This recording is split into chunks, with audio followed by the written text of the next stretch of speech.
theme song for the Gear Podcast. G'day, Uncle Ern. How you feeling, mate? Yeah, good, mate. You're sounding in fine form today. How have you been? Oh, not too bad. I got a little bit of a cold today, the last couple of days, and you've been under the weather as well, mate. It's that Perth. It's raging around at the moment. Yeah. Exactly. Perth springtime gets you. If the Iron Maiden doesn't get you, they'll get you. It's not hay fever, is it? Maybe it's hay fever. No, I think it is. I think it's a cold. Maybe it's hay fever. Maybe I've just got hay fever. I don't know. Troy, take an antihistamine and find out. You know what? I'm going to do that in about, or whenever we finish, about 1 hour's time, 60 minutes. I'll count down. Things that are amazing. One, antihistamines when you have hay fever. And two, just ibuprofen. You know, you get a bit sore. You have an ibuprofen or two, mate, it goes away. I've been unbelievably back to the gym the last few days, trying to get back in the habit. And I've also been stretching like in the mornings just because, man, I tell you what, I woke up on Monday just feeling like about 60 years old, or maybe 80 years old. Yeah, 80 years old. Now you're down to 55. Now I'm back down a cool 55. And but yeah, I went to the gym this morning and I'm just like, oh God, I did, you know, I'm jacked under this hoodie. You can't tell, but beach muscles. That's what you did. Beach muscles. That's all I'm after. Beach muscles. No, I did quite a lot of cardio. I'm on the cardio train. Well, the cardio bike technically, but yeah, ibuprofen's good. I'm a big Panadol man, mate. Yep, Australia is the land of Panadol. Not as much of a thing in the old United States, where I know we have many listeners. So look up paracetamol, kids. That's Tylenol. Tylenol's the equivalent over there, I think. I looked at it the other day. I was interested. As you do. You know what else is underrated, by the way? People love this part of the podcast, by the way. The Brisbane Lions list. No, I was going to say, the first time I had the, what is it when you get heartburn? What's that thing that you take? Gaviscon is one of them. Yeah, but what's the drug called? Like the thing? It's a, you know, that's one of them. You know what I'm talking about. But the first time I ever had one of those was at Cam's house. Antacid? Antacid, that's it. Antacid, whatever. I had one of those. Antacid. I was probably like 25 the first time I had one. I didn't realize that the thing that I had in my life for 15 years, like not very often, but occasionally, you could just fix it with that. And it was a real surprise. And the same as the antihistamine. It's like I get itchy eyes sometimes and a sneeze. Mm-hmm. Yeah. So Leon, we're both in our mid to late 30s, mid 30s really now. And this is the sort of thing that we talk about. It's not all guitars. It's not all amps. It's sometimes it takes some pains. It takes some pains, mate. We've hit and we're not quite on the prune juice and the Metamucil just yet. We're getting there. I think our demographic probably skews slightly older, so I'm hoping people are with us. But mate, who's playing tonight? It's finals. Finals are here. AFL finals, ladies and gentlemen. If you're going to watch any AFL, now is the time because it goes up another level. Is it Cats in Port? September? It is too. Cats Port. I think it's the Geelong Cats. Yep. Our friend Paul Cushing, he'll be very, very on the Geelong side as he tends to be. Yeah, hopefully he has a bad day. It feels like no one's going for Port.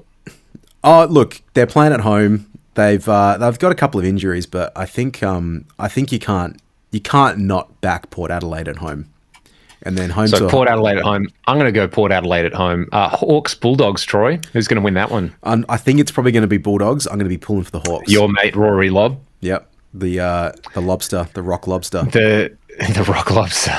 Jared Healy loves calling him that. no, Kane. And when's Brisbane? The Sydney Derby. Yeah. How's that? Like, I want GWS to win the flag. They're my team this final series. Yeah, look, I'll be honest. I'm sort of happy with. I actually don't really care. I really fucking hate Carlton and I hate the Bulldogs. I think that's been pretty well established. So I want them to suffer as much as possible. And I actually don't mind any other teams. Like even Geelong. I'm if they win it again this year, that's fine. Hopefully Hawk gets another game. I'd be happy with that too. Yeah, I feel like the most average, like the team that doesn't. Because it's been such a close season, it's going to be a bit of a Stephen Bradbury kind of situation. Yep. Just stay in the race until you make it over the line. Yep. Don't get injured. Don't drop out. And anyway, that's the Australian rules football. We will soon know. At the time of recording, anyway, that's what's happening. It'll probably be. Oh, maybe we'll put this up tonight, Troy. Stay relevant. Yeah, do it, mate. Let's do it. Let's get. We'll get on the I'll as soon as we finish, I'm going to do it. I'm going to edit it. Maybe I'll get a coffee first. I'll see how we feel, but we'll put it up and we'll stay relevant. Hey, you want to know something funny before you launch into this? Yeah, go. Did you ever have a Grip Master? Remember those? I never had one. I remember you had one though. I remember trying it at your house. Yeah. Yeah. For anyone, I think Diodario had a similar thing, but like you squeeze. Yeah. Yeah. I want to find mine and see if it's still useful. Yeah. Because clearly that didn't help with my guitar playing. Man, I've got really terrible grip strength. I don't know what it is. Like, it's, I was saying to a friend of the channel, Gareth, the other day, like, I've got this, it doesn't really feel that comfortable with squeeze very hard. I don't feel like I've got much going on there. Mate, you can work on that. You're going into the gym, spend a few minutes working on your grip strength. Yeah, I think I might Forearm have to do exercises. Is that what it is? Yeah, I think because if you think about how you grip. Oh, I see. Look at that, ladies and gentlemen. There's some things happening on this mate, hairy Frank Gambale arm. But that's how you play guitar, mate. You're a stiff wrister. Like, am I? Yeah, I've watched you play guitar. You're a bit of a stiff wrist. When you rip real fast, I've seen you do this one. Like, I promise I'm not trying to be like, I can't do it with a black jumper on. Yeah, no, I'm just not trying to be dirty about it. But like, there is a lot of like forearm action. I'm a bit more of a wristy guy. So. Go on, Troy, show us, let's mate. analyze this. So, if you're doing the Paul Gilbert lick, it's just, there's definitely no. Okay, do one. Then go. You can't. No. Do this a full 6-string, 3-note per string, like run top to bottom. That kind of thing. Yeah, go up and down, then up, then down, then up. This is going to sound great as well, being not plugged in. No, there's definitely some risk. I have actually changed the way I play a little bit over the last few years. Maybe that's what it is. It's looser than it used to be.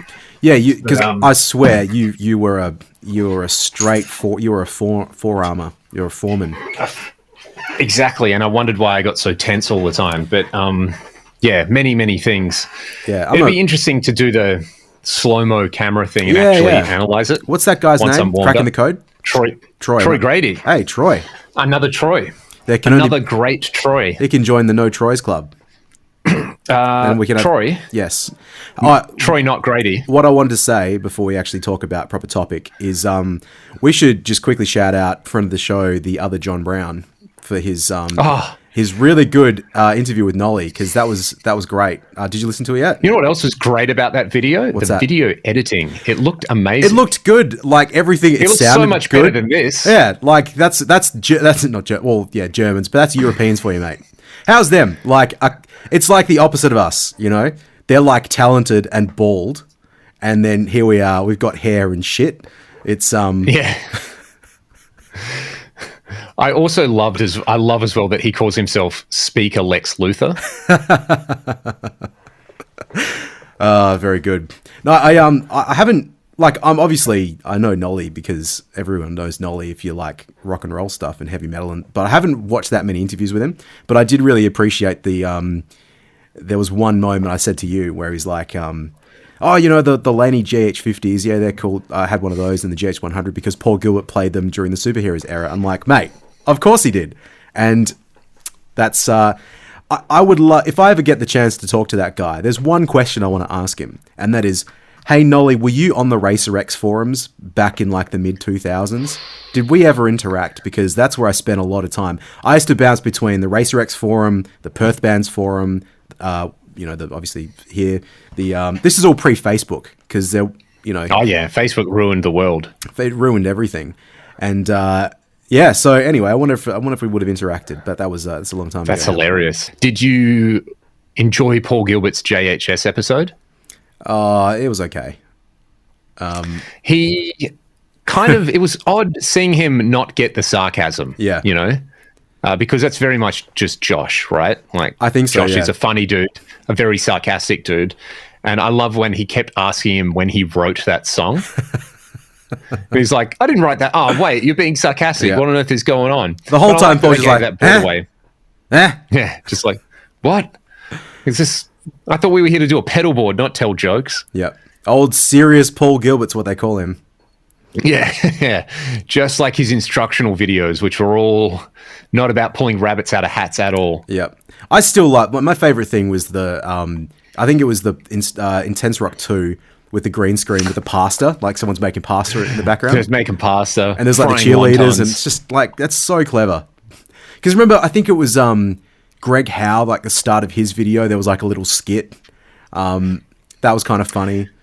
There's a Key Marcello from Europe has an instructional video where Joey Taffela just charges in halfway through with like a girl and is like, hey, Key, bro, like what's going on? Because, you know, when I looked at Shrapnel Records and I saw the name Joey Taffela, I was like, that guy would be a nerd. Nah, man, he was like he looked like a full-on rock star. And he's like, hey, Key, like, let's go get some girls. Let's go hit the town. He's like, oh, Joey. I'm like, I am recording right now. So, yeah, it's so awkward. But I think Jim Gillette, Michelangelo, like on their videos, just little guest spots. Yeah, that was always great. Hey, no, this is just like another tangent, but I've had a few recommendations the last few days of basically just every member of Dokken, like just saying either like it's Don talking about how Mick Brown sucks, didn't do any work, and was just like pissing all his money away gambling, and then Jeff Pilson being like, Don's a fucking liar. It's so funny, man. It's the same interviewer, it seems, and then like he's just facilitating this massive argument between at least three of the four members of the band. I really like it. I think it's In Bloom or something Bloom. It's worth checking out.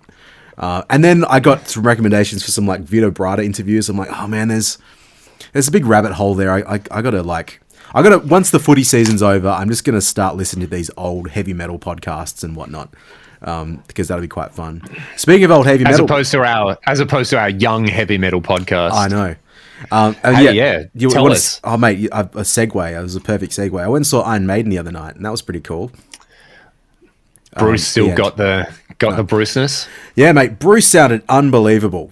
Like, I went to that gig thinking, like, well, I mean, these are old men. They're old guys. Like, how...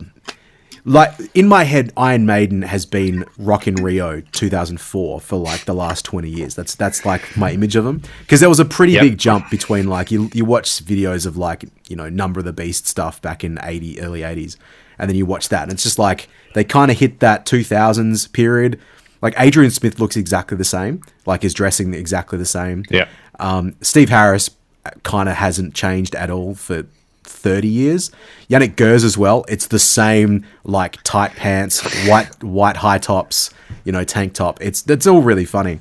Yannick Gers has looked like a fit 50-year-old since he was 20. Yeah. But no, man, they were really good. Like, there was like Bruce was Bruce looks easily still in his 40s, or performs like he's in his 40s. What happened with the incident? Oh yeah, I forgot about that. Yeah, because he tripped over, because Yannick Gers is like, I didn't notice if they were all on wireless except him, but he was definitely cabled, and Bruce tripped over his cable and completely stacked it on stage. And then it was like he was kind of copying it after that, but I'm not sure if it was like in jest or if it was like for real. Like, you know, fuck. Like, there would have been a meeting about that the next day. So Yannick, like, I did Google this afterwards. I'm not 100% convinced he was playing his guitar solos at that gig.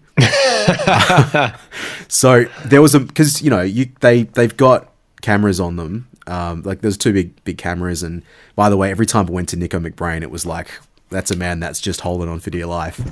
Yeah, he's been through some stuff, old Nico. Hey, mate, he still did the gig, so like credit. But there was Yannick's like solo came, and he's ripping the lead. And I was like, oh, I don't know if those finger movements are quite matching the sound that I'm hearing, and accounting for the delay that may have occurred with the sound in the video and stuff. I'm like, oh, it doesn't know if that sounds quite right. And the tone was a little different too. Yeah, right. However, there's like no way, because I was talking about this with Gareth because we went together. There's like keyboard parts in some of the songs and not in others. So we weren't certain if it was tracks or if it was a live keyboard player. I mean, they'd almost definitely be on tracks, right? Well, apparently the night before, like, there was another gig where someone at the gig was credited as like keyboard player for Iron Maiden. So it's like, well, yeah. So I don't know. Can I Play with Madness kind of fell apart a little bit in the chorus, but it always does. Yeah. Remember when we saw them in 2006 at the Dome, and it was just Was that 2008? Yeah. Okay, cool. So I don't remember. Yeah, I don't remember Can I Play with Madness falling apart. Wasted years. I just remember the intro just being like, yeah. There's one singer in this band, and there's also Bruce in the band, and everyone else trying to do it did not work. It sounded like a football chant. Yeah, no, it's still like it was wicked, man. Like they're just they're old guys, and like it sounds disrespectful, but like for how dynamic of a show that they've been doing for so long, it's like a miracle that they're still able to do it. And full credit to them for still going out there and doing it, So Dave, Adrian, and Yannick are all the same age, and they are 67. So they're like my mum's age, and they're doing that, which is wild. And especially Yannick, because he's just, on 11 at all times. Yeah. Mate, it's the same moves. Like, it's the leg up on the side fill. Like, yeah, it was very good. So, no, that was all cool, man. But, so, again, I'm not sure if his solo, if that... There may not have been tracks. There may be. It's really how was Wasted Years? Well, the intro, the main riff, the da that was played at approximately da and then as soon as it came into the main riff, I close my eyes, down the hole. So and then every time it came back to that riff, it shifted down about 20 BPM. So that was certainly a choice. That's funny. But yeah, I really enjoyed the show.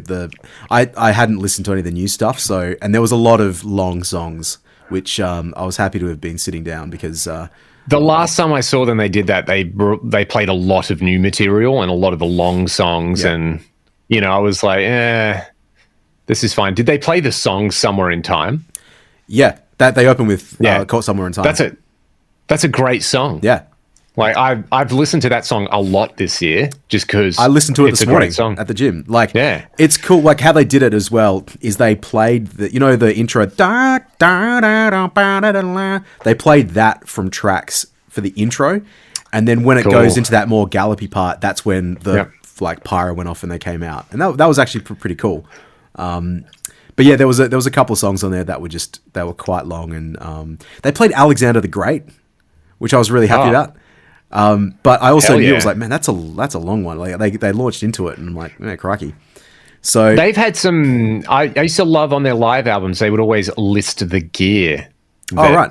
They used on the tour. Yeah. Let's look. I know we've got a few things we want to talk about today, but they're on the Fractals now, right? Dave is, yeah. I thought Adrian was here like that. Oh, is he? He probably is. I reckon I watched a rundown. I thought they were all on it now, but maybe I'm wrong. Live After Death is the album. Gear list. Yeah, like this is amazing. Where is it? I'm sure I've read the liner notes of the CD because that's a thing you can do, right? When you have a physical product. Where is it? I'm going to open it up right now so that I can see this. But yeah, it was really like all the PA stuff, all the like extra touring bits and bobs. Oh, that's nice. And also Martin Birch's live recording thoughts. Like he basically, like there's a whole thing where he's just like, he was so good, man. Like, man, yeah, he doesn't get spoken about, Martin Birch. Man, like he kind of is classic heavy metal, right? Yeah, he totally is. And like he just retired, like as in not just recently, but like he was like, wild. I'm done. See you later, everybody. There's not that many interviews that at least I'm aware of. I haven't maybe looked it up for a little bit, but it's like, good on you, man. You just kind of did your thing. You had a job. You really did it well. You changed the world, and then you just bowed out. And because he died a couple of years ago, didn't he? Yeah. So yeah, that's crazy. Credit to you. Anyway, I can't find this list, but look it up. Go and buy the album because it's great. But yeah, I think like mostly just boosted JMPs. I think by the time they got into JMPs or JMP1s. Back in the day, Marshall lead heads, I'm guessing, JMP badge ones. But then I think by the Power Slave tour, they had some PCM 60s and stuff like that for reverb, and like a Pete Cornish Okay. pedal board kind of thing. We'll get to this, Troy. I want to bring this up, but let's talk about what new stuff have you got, and then we'll get on to something interesting that you've been dilly-dallying around with. Well, actually, this is kind of a boring one, but like you can see, I've got a big stick behind my head. So I've got one of those things. Oh, you can see it. There it is. Got myself a little stick PA, the EV Evolve 50M, I think it is. Have you gigged with it yet? Yeah, I gigged with it on Saturday night. It was cool. Nice. It's we stuck this, like, man, it was the tightest. We had a drummer for a gig that probably didn't need a drummer, and the amount of space required was not adequate to get 3 people. It's one of those pub gigs, man. It was pretty small, pretty tight, but the only way that we could get everything in, like, thankfully I had that, because the normal stick, wouldn't fit the normal PA. No, thank you. But yeah, the singer sat literally right in front of it, like a meter in front of it the whole gig, and it didn't feed back, and there was no issues, so it was really good. However, it did sort of illuminate some issues with the pedal the tone that I had in the HX Stomp. Not illuminate issues, it's just like, because it was a different thing. I had it kind of dialed in for the other PA, and yeah, more than just like a EQ on the desk type of a thing. So I spent a little bit of time yesterday messing around with it, and also with that too, like, part of the reason was the fucking impedance, or like the cable switch, on the wireless that I use, that Boss Wireless thing. I have to have it set to long, just to knock off a little bit of that top end. Otherwise, it sounds like really kind of bright and gnarly. Mm-hmm. So I sorted it out, and I'm pretty happy with it. What I dialed in yesterday with it. But yeah, have you tried those stick PAs for guitar stuff? I mean, not for guitar stuff, but our friend Scott, who I've gigged with quite a bit, has like a Bose PA in the same way. And I've actually done a few gigs with him where we've used that as foldback, and then like a regular PA out the front. And that was pretty nice, like very hi-fi sounding. Yep. And I didn't dial my guitar sound in for it, but it was cool. Yeah. And I mean, for doing these small gigs around town and, doing pub duos and soft trios, they're just fantastic. It sounds great, man. And it's easy. It's quick to set up. It is actually a little heavier than I thought it was going to be, but it's still very manageable. It's still way easier than the other thing we're dragging around. The first thing I tested it with, though, was with the IRX. Just as it was the easiest thing to drag out, and it was actually great, man. I really liked it. Wow. It's one of those things, because nothing really replicates the sound of a 4x12 moving air, and even we talk about sometimes, like, you can use plugins or you can use digital stuff in front of studio monitors. It doesn't sound the same, and even through a PA that is capable of shifting, like, I'm not sure what it's rated at, but it can shift like several hundred watts of power or whatever. But it feels different, top to bottom, like, it's all there. It's really comfortable to play and really easy to play, but it's not the exact same thing. And I'm fine with that. But I don't know if it would be the solution for everybody. Related to that, though, I actually tried another cool thing, which I text you about. I got to try one of the new Fender tone. What is it? The FR10 thing. The Tone Master FRs, yeah. I played some in Sydney and thought they were pretty good. Yeah. Did you run that with a Fractal or with something else? Just so it was at the Fender showroom, so it was just a Tone Master Pro. But it was funny because I was playing and I was like, man, one of these speakers is so off balance, and it's because like the high EQ knob was cranked. When I just set them flat, I was like, this makes a lot of sense. Yeah, I think that's the cool thing about them. So I didn't really try them. I didn't look them up too much when they came out, but it's a 10-inch like full range speaker. But yeah, there's a couple little cool things about it. Like, the EQ on there is reasonably powerful, and it's a plus minus 6 dB sort of thing. So you can set them in the middle and it's flat. And same deal, I basically ran into this EV thing and with the IRX and had a bit of a blast on that. Went to the Fender, nice. And it was really cool. Like, I've tried the CLR quite a bit. The Atomic one, and that's pretty cool. Yep. I like that too. I think the Tone Master, the general size of it and the application, like having the EQ on the top. There's another. It's in the other room at the moment. There was another thing on that I quite liked as well. I don't think it was a deep switch. Maybe I feel like there was something. Oh, it was a cut. It just had a cut knob on it. And that was like awesome because some of these tones, man, like they just fucking rip your head off, like when you're standing too far in front of them. And just to be able to like, it's quick and easy. I'd like to try it with the HX Stomp. Because that's and you know what? They look like little guitar combos as well. The fact they've got that's kind of cool. Yeah, you got the Fender feet. You can like lean them back. It's like a lot smaller than not what I thought, but it is very small and thin. It's sort of like I'm always on this quest of like what's the next thing that I'm going to waste my money on to drag to a gig. But that probably does make more sense than some of the other stuff I've picked up. Like that, the IRX with that little rig is more than I need for a gig. I'm still back in because I'm kind of the last couple of years I've been wanting to gig with amps. I've wanted sound on stage, and so I've tried a bunch of solutions for that.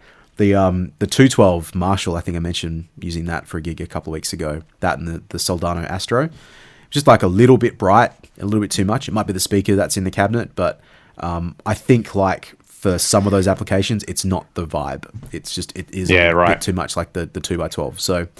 It's hard to say, man. Like you and I and the guitar community, we're so spoiled in the sense that we got anything you want to try, and like we shouldn't probably be in a situation where it's like, well, I'm only playing to 50 people. I better take the rig that works for 50 versus here's the rig for like 1,000 people. But it's kind of like the rig. It's the thought process. Nielsen, like he had a really cool video where he talked about the pedal board he put together. I watched that. Yeah, that was great. It was really cool, but like he experienced the exact same thing where it's like, when you're in the studio and you're playing, you're just enjoying your like guitar playing experience versus like going out and doing the gig and having to lug the board and like what sounds do I need. It's like it gets really, not to say he was like stressed out necessarily or overwhelmed by it, but like I feel like that sometimes. Like I haven't got everything and how's all switching, and like I ended up putting all this time and effort in just to do like a 3-hour gig.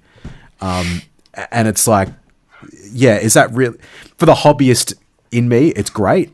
For the actual professional that gets paid, it's my job to do it. I'm like, what the fuck are you doing? Surely you could be using this time elsewhere. Relax, bro. Yeah. Why do you want to work hard? Exactly. Yeah. So that's been my kind of new gear stuff. This list of gear. So they used to put this back to Iron Maiden and their gear. Just quickly, because we're nerds. They used to list you get a program when you went to the concert and they would list the gear. Yep. So Number of the Beast, Dave Murray, Crybaby, MXR 10 band, Phase 90, Microamp, and then Adrian was using a Crybaby, a Cornish splitter box, a Yamaha pedal board. Don't know what was on that. They're both using 50-watt Marshalls with Marshall cabs with EV speakers. Really? Because EVs is loud. Yeah. They're poor road crew. And then Peace of Mind Tour, Dave was, again, using Marshall 50-watt amps, kind of the same thing. But he had a Boss FET preamp, the one that the Edge made famous, analog delay, flanger, then JC, and then Adrian possibly had like a lead series amp or a JCM 800. They had a bunch of Yamaha pedals like the Yamaha flanger and phaser. And pretty consistent. I think then they got some like, on later tours, there's like a bunch of Boss pedals and the Furman parametric EQ. And then, of course, they were using the Marshall JMP1 forever. Yeah. Right. And the ADA as well. Recently, they're using Fractal. Right. I think they had the ADA. I think Adrian maybe was using that one. I'm not sure. Yeah, interesting. That's pretty cool. Anyway, Iron Maiden's gear. Yeah. Pretty sweet. No, new stuff. I was going to say, just quickly, the Yamaha pedal board. I'm not sure if it's in there somewhere. You've got a few Yamaha pedals, No, I've got one Yamaha pedal, but it's really weird. It's a parametric EQ. But it's a single band parametric EQ, but it doesn't have a normal power connector on it. I think it's got normal jack ins and outs, but it's got this like multi-pin thing on it. So it almost like it's a modular like pedal sort of thing. I haven't really looked into it too much, but it's it's got a battery slot. So when I was like much younger, I'd put a battery in it and use it for that. The switch on it is like so satisfying, like real heavy duty click to it. But yeah, I never really looked into the rest of them. That was one of my old man's ones, so sort of was in the box. That and the graphic EQ, which I need to actually, you bust that out for some stuff. The old Boss graphic EQ. Yeah. But yeah, sorry, new stuff for you, mate. It's only so I have, Ooh, look at that. This is an 8-string guitar, Troy, and what madness is this? So this is artist guitars. Can you play with madness? So I've got it tuned so the low string is an E like a bass guitar. Oh, yeah. But multi-scale. So this is actually quite an affordable guitar. Artist guitars. I think it's about 500 Australian dollars. Wow. It's really good. Like, plays great. It's like 26 to 28 inch scale. Mm-hmm. All the tuners and stuff are pretty solid. Sounds good. Does the ka-chunk genty thing as well. But like with mid gain, it's quite nice as well. So, okay. And it's also that you can sit on, you sit it on your lap and it sits up. So kind of the Strandberg vibe going on with it. But it's not too heavy. The neck feels... It's actually amazing that they're making this for 500 Australian dollars. So how's the setup on it? Basically for peanuts. The setup's really good. Yeah, you can like very low action. You can do all the the little kind of hammer-on genty stuff, and the low string isn't. I mean, it's tuned to E. I should probably use a thicker string, but yeah. What's the? It's good. Does it have bring it around? Yeah, man, I'd like to hear it. What's the neck profile like? Is it got that sort of weird Strandberg square, or is it? Like no, it's just smooth on the back. So yeah, it's. But like it's just kind of like a normal rounded off sort of a neck. Yeah, it's like a boat.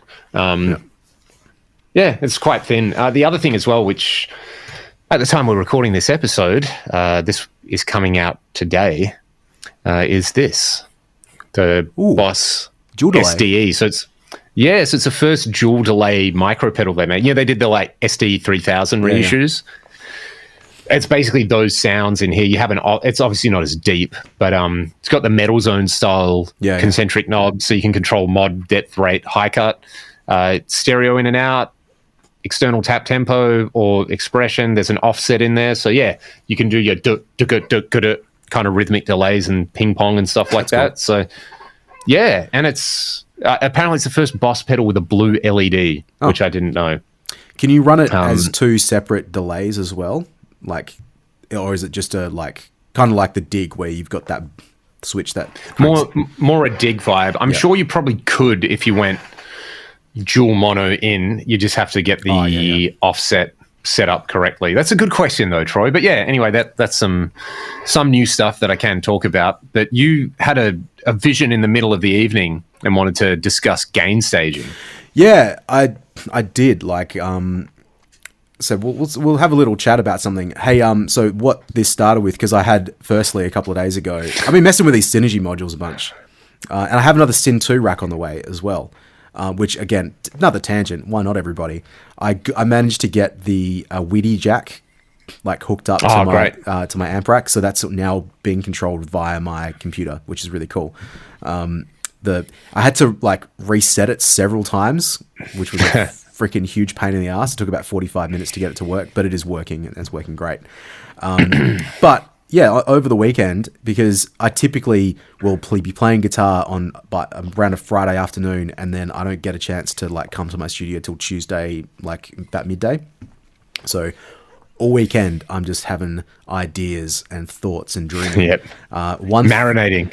One thought I did have, which I tried this out too, I didn't say, but I tried running my Syn 2 rack and my Syn 1 into each side of the Fryette 292 power amp into two cabinets, just to hear what that would sound like. Because it's dual amps is not anything in terms of tracking live, or not tracking live, but tracking.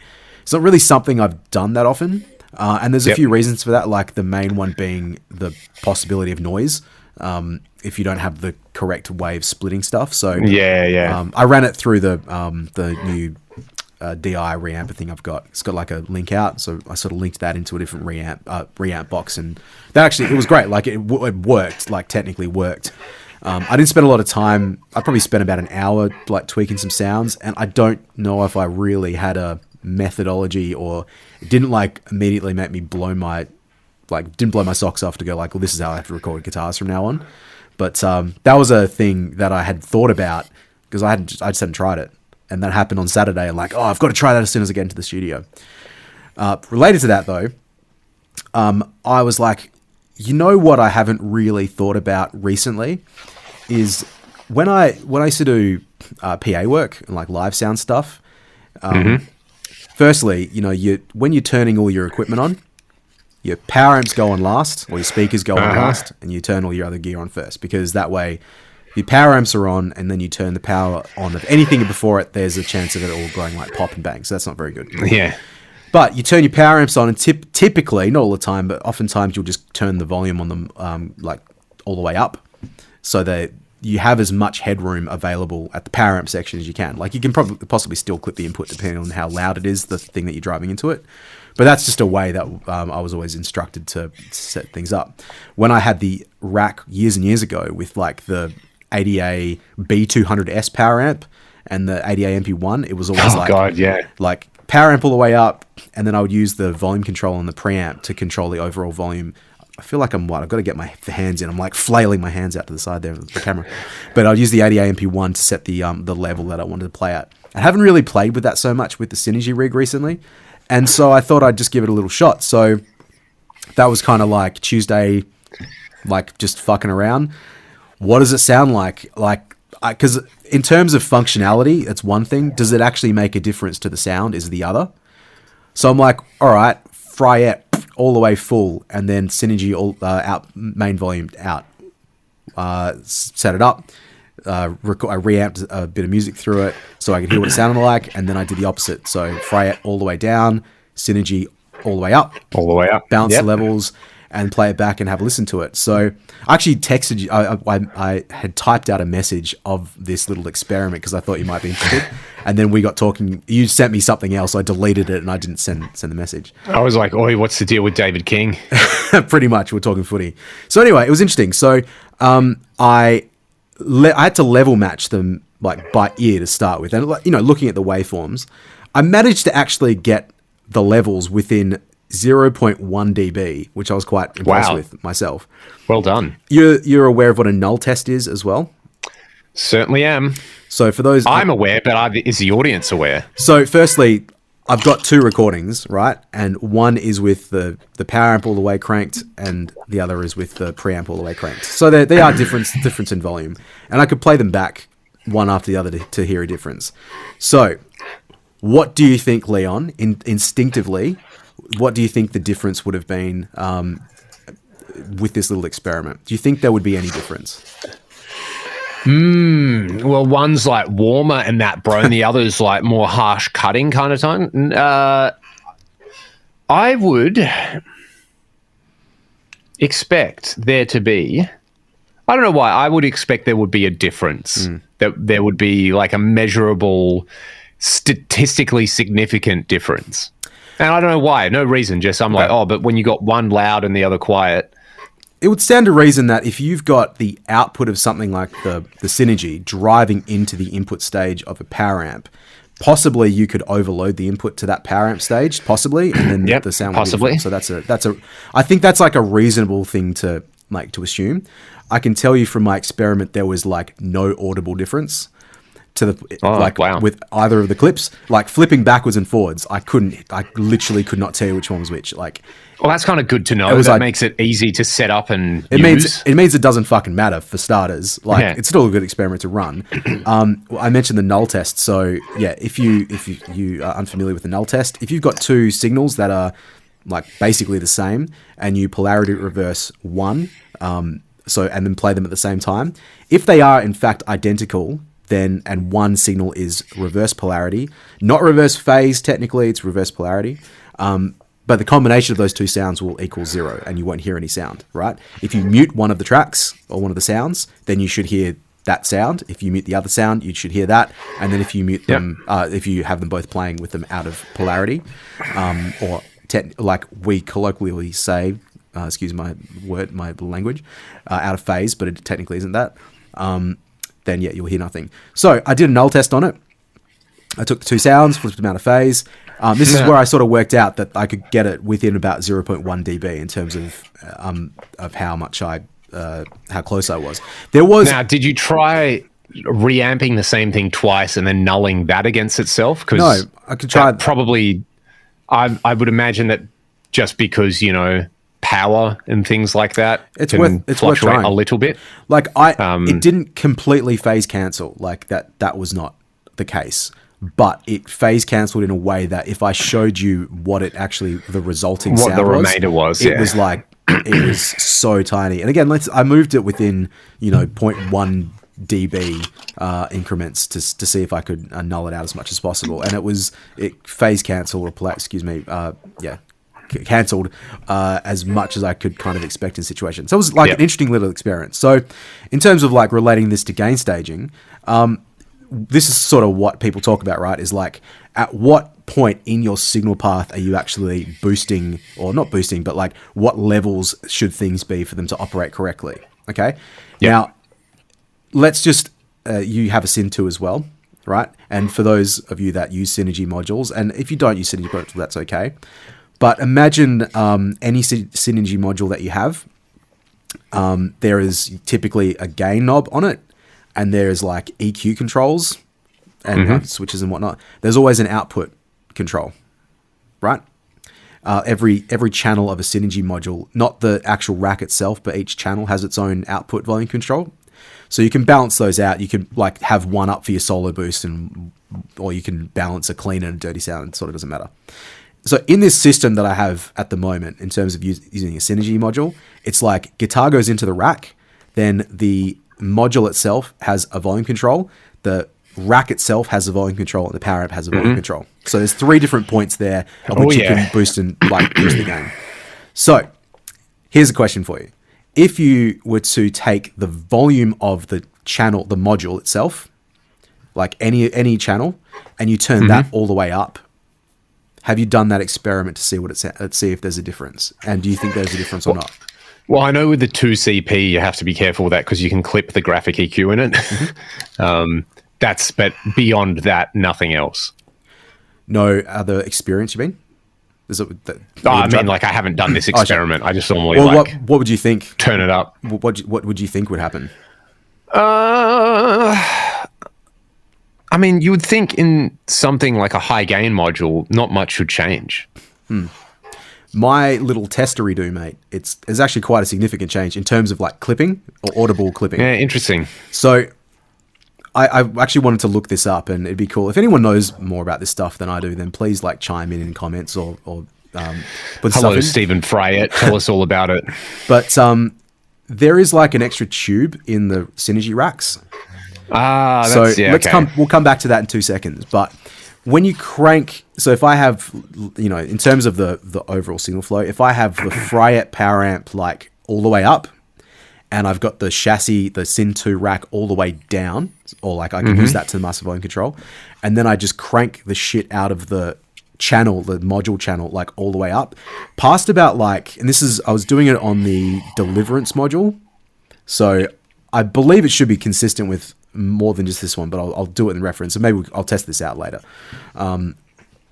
Because when that got past like maybe 2 o'clock, 3 o'clock, you got a little bit of a different distorted character, and it sounded like what you would refer to as like clipping, like a nasty sort of clipping sound.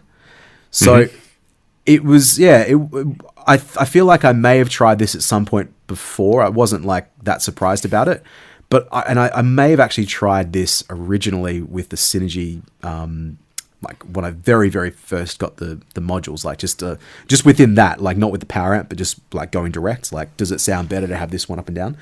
But yeah, there's quite a big difference in terms of the tone when of the signal as that was getting louder. Now, this is where I'm not 100% certain if this is true or not. So again, if someone knows this and can confirm this or not, because I did Google Please it, let us know. But Google's not necessarily right with everything. But there's that extra valve or extra tube that's in the Synergy racks. One post that I read about it, because I didn't really know what it was for, because there's every module has like a few tubes in it, like 2 tubes. So I read one thing that said that the first gain stage of that tube kind of like sets the overall or the input level into the modules, and then like after the output of the modules, it actually comes back into the other side of that tube, and that's kind of goes to the output like of the rack. So I can't confirm if that's true or not. Yeah, interesting. So it's almost like they're trying to, recreate, your like phase inverter style thing. I don't know if it's like that, or it might just be for general gain purposes. I don't actually know. And again, I don't know if this is true or not. This is just one thing I read on a forum post because it wasn't super duper clear, unless I just didn't find the right thing. But then it sort of makes sense. It's like, well, if you're basically your module is then clipping the next gain stage, which is the second stage of this tube, you're going to have some sort of clipping and some sort of distortion, which maybe it's not set up for that. So it's kind of, you're trying to identify places in the signal chain where you have potential non-linearity, which most people would say headroom. Yeah. And I think it's just something like this gets discussed probably more now than it used to, because people are gain staging like pedals, like they're doing like pedals into pedals. Yes, but it's just always watch any That Pedal Show episode, right? Yeah, but it's always a useful thing to like put in reference with your. It doesn't have to just be pedal boards. Like it can be pro audio gear, it can be in mixing or whatever.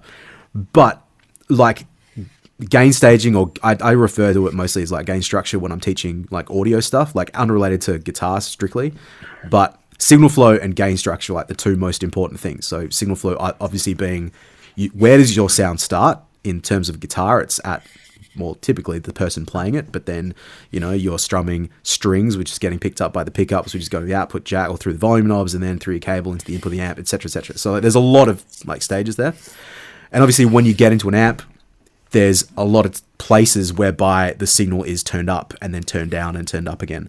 And on a mixing console, same sort of deal. You plug a mic into a mixer.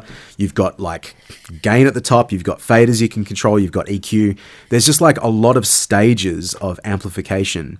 And depending on where they're set to, you can really like, incorrectly or get like an unwanted sort of undesirable sound, depending on, again, the purpose that you're using it for. So as I said, it's kind of interesting to apply these sort of, it's not a technique, just apply this knowledge to everything in your signal path and just refresh it occasionally. Because with me, I haven't done this test with the synergy stuff before, haven't done it recently. And I needed to know, like, I know now, like, in terms of the relationship between the power amp and the rack, doesn't fucking matter. But the module and the rack, that does actually make a difference. And so when I'm dialing in sounds for myself or other people, I can sort of take that knowledge and it will affect the tone. And so it'll help you work faster because you know what you're going for. Troy, I'm going to suggest something wild. If you have the ability to record some clips while you're there, maybe right at the end of the episode, you could just give us a quick little ABC. Yep. And we can put that in the episode, and people who are listening at home can know exactly what we're talking about. What a bloody ripper-dipper of an idea, mate. You like that? I do. So, okay, I want to expand on this like one extra step because it got me thinking, partly with my new stick PA as that's behind me. Because everything's related. It's, the matrix of sound and ideas and whatnot. Not really. I didn't like the HX stomp tone going through that. Yep. So I was tweaking it yesterday, and I was kind of not digging the telly that I usually play through this system. Maybe it's always sounded like this, but now that I've got a slightly more revealing like way of listening to it, because I think you've seen it like this. I've got this terrible cheap Behringer like 12-inch monitor that I've been using, which just sounds awful. And so like I can you got to embrace it though sometimes. Yeah, I just hear the guitar. I'm like, it sounds like my guitar. That's close enough. But yeah, it kind of sounds shit. So I just assumed it was coming from the speaker. It may have actually been coming from the pedal itself, which is like a me problem. So anyway, fucking with the HX Stomp. And I have some of these things because I've been thinking about gain staging and gain structure and whatnot for the last few days. So I'm like, you know what I'm going to do? I'm just going to hit that input pad button on the front of the HX Stomp, and sure enough, like just magic. Not necessarily magic, but some of those things that I didn't like in terms of the tone, like the harsh breakup, like the clipping sound. Which I associated that with other parts of the signal chain, like maybe it was the amp, the way I dialed in the relationship between the input and the master volume, or the gain and the master on that block. Some of that disappeared, not all of it, but some of it disappeared. Maybe that was just because, signal flow wise, gain structure wise, I'm not hitting the front of that block in the same sort of way. But, that would make a lot of sense. But I then tried to replicate that by cranking the input gain, and it was a different tone again. So it's interesting. So with the digital stuff, this is, again, it's something that isn't foreign. Like, I'm sure you've spoken about it with regards to like the fractal stuff and probably other things too. But like in the fractal, there's metering on some certain blocks, isn't there? Yeah. Which I think is like really clever. Is it on every block, or is it on just like the amp block? You can access a meters page, which shows you like levels in and out. Yep. So I think I'm surprised that more. Well, I don't know. Maybe other companies are doing that, like other products are doing it. I don't think that is a part of the HX Stomp, which is a bit of a shame. But yeah, like, have you experimented with like just ganking the shit out of like certain blocks into other blocks to see digitally if there's clipping and what happens? Yeah, I know.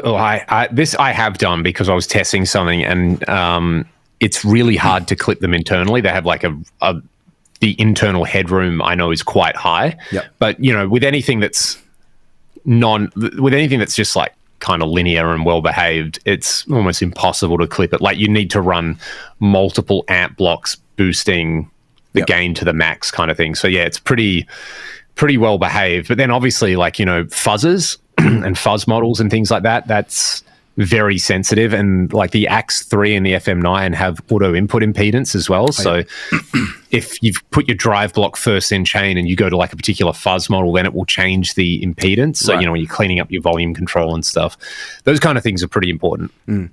Yeah. But yeah, the majority of stuff, like, it's pretty fine. And a big thing as well is sometimes if you just turn the noise gate off, then you get the full range of like, guitar volume cleanup and things like that. It's pretty good. Yeah. Like, again, I haven't really... I'm not sure if it was like that on the Axe 8. I don't really remember now if I had issues with that or not. But yeah, it appears to be at least something that needs to be considered with the HX Stomp. Do you know the internal, like, how it handles, like the fractal stuff, how it handles audio? Is it 64-bit? Like, that's a good question. Internally... Yeah. So here's something for you, for geeks. Off the top of my head, I couldn't tell you. Yeah, for some geeks out there, like I use Pro Tools, so this is just the easiest thing for me to discuss and that I'm aware of. But like, you start a Pro Tools session or you're working on a project where you've got to set the sample rate and the bit depth, like before you start a session. Mm-hmm. So you might set it to, I always work at 48 kilohertz and 24-bit. That's always, like every single time. But then you have oversampling, right? Well, look, the thing is, internally, Pro Tools isn't working necessarily behind the scenes at like that 24-bit like level. The audio files themselves are, but the internal processing isn't working at that. So Pro Tools, I think it was, I did check this before because I had to just confirm it, but it currently works at 64-bit. I believe before that it was working at 32-bit float. Right. It looks like, sample rate of the Axe FX is fixed at 48 kilohertz, 24-bit. Yeah, okay. Well, but then they're oversampling the crap out of the amp block and stuff like that. Yeah, well, basically, so I'll talk about the Pro Tools thing and then I'll put in reference with that. And see if it oversamples some stuff to 64. Yeah. So 64-bit, like, are you aware about how many, like, what 64, or sort of what bit depth means, like, just in terms of concepts? The very vaguest concept, but not at the point where I feel comfortable trying to explain it to someone and have them understand it. Basically, if you're ever like doing anything with digital audio, like sample rate refers to like how many samples per second is being captured of a sound to be replayed, and you can think of it like frame rates in film. So if you've got like to get moving pictures of and to get film, what's like 24 individual pictures per second that get played back one after the other. Basically. So that's that's the equivalent to your sample rate. Bit depth is dynamic range, right? So from the louder sound that can be captured, like, or the sound captured all the way down to the absolute quietest thing. So 16-bit, which is CDs, you've got like a maximum bit depth of maximum dynamic range of 96 dB, right? There's 6 dB per bit. So if you're working at 24-bit on your audio file, then you can capture a sound as low as 144 dB. Like, it will exist there. It may be buried in like the noise of the thing that you're working on, but it will exist. So 64-bit is significantly more. You're talking like 300 dB or something of dynamic range. That's a lot. So in terms of what you just said before about like, if you've got in the fractal, like you put like an amp block after an amp block after an amp block, and you can like chain them all together and make them clip, right? or like that's maybe a way that you can make them clip. It's kind of a similar sort of thing in that in Pro Tools, like you've got, even though the audio file itself is only working at 24 bits, so you've got 144 dB of dynamic range, you've got like way more under the hood, like up like 300 dB. So if you take like let's just say a guitar track and you push the fader up to plus 12 dB and then you add a trim plugin and then add that to plus 12 dB and keep doing that again and again and again, internally there's so much headroom there that you're doing crazy. that 30 times before you actually get to the allowable headroom. And so you can still take the output of that signal, turn it all the way down to minus whatever, 150, 160 dB, and you're actually not going to have any clipped audio. It's going to sound completely normal because that's how it handles the audio, right? So as well, I was asking, like with the Fractal, I'm not certain how it handles audio like that, if it's just an oversampling thing like what you're saying. And this digital audio is like, my knowledge of it, hopefully that makes sense the way I described it, and that's about where I top out on it. It's can get very complicated, and it's all maths. It's all your bloody stuff, mate. Maths and science and shit. All my mob. Mate, I just play. I was gonna say just play guitar, but you do too. I just look good, you know. So I'm curious as to how some of these units handle the audio, because like that would, by chaining all these effects together, that would be a factor, and having like limited headroom, like this is clearly going to affect the sound. So I haven't looked it up on the Line 6. I'm really curious. I was curious to know if you knew on the Fractal, and maybe it's nothing. Maybe it actually is completely for nothing, and people have been tuning in. Troy's fucking on all these drugs. What's he talking about? He needs another antacid for his sore tummy. He should just be going. Exactly.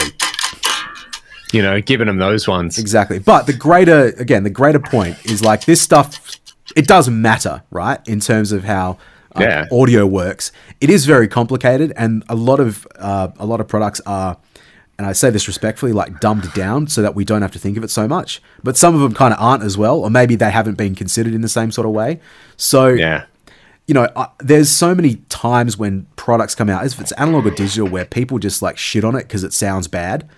And it's this is like the part of like setting tone or setting any equipment where it's like literally setting the tone. Yeah, like if you have like an understanding of like how it connects together and how things are boosted and cut and whatnot and signal flow and all that, then maybe it's a case like had I cranked the output volume of my Synergy module and then had a different part of that down and wondered why my SLO2 module sounds like dog shit but everyone else is blowing up over it. Maybe that's a me problem, you know, like, but if you don't have that like fundamental concept of how it works, maybe then you're running into some issues. So I guess I wanted to have a chat about it because 3 o'clock in the morning, mate, I woke up to deal with my daughter who was like, you know, she literally was laying on the floor of our bedroom because she'd woken up, had a nightmare, and just for some reason was like happy sleeping on a pile of clothes. I took her into her bedroom. But I was just like, man, I've got this, like I just woke up thinking about gain staging and I need to tell the world about it. I need to tell the world like another good point is I put this pedal board together recently and I filmed a video with it, having like a lot of older pedal designs, right, don't have a lot of headroom in the input, right? So if you get like a Boss CE1 or something, I mean, you overload that with your standard guitar pickups, but you want to put it like in the effects loop, for example. Mm-hmm. It will just make the whole signal crunchy no matter what. And then, so yeah, I was playing around. I've got a past effects recreation of the CE1. Sounds great in between guitar and amp, but then like running it post gain, it's really easy to overload it, which is a sound, but it wasn't the sound I was going for. Versus I've got this TC SCF on here. Very high headroom. Like you can crank the snot going into that and it doesn't overload or anything. So for the use case that I've got running at post gain, that works a lot better. So I've had that thing with some pedals in the past, like putting them in the effects loop of amps, you know, and the amps are just like spitting out hot lava from the effects end.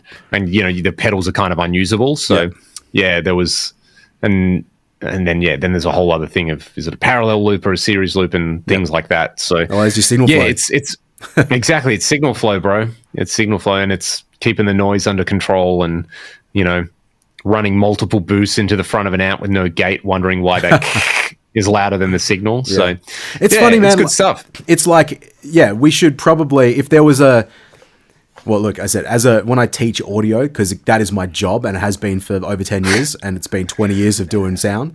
But like, those are the things that I like focus on. Everything else doesn't fucking matter. But if you can understand signal flow, you can understand gain structure / gain staging.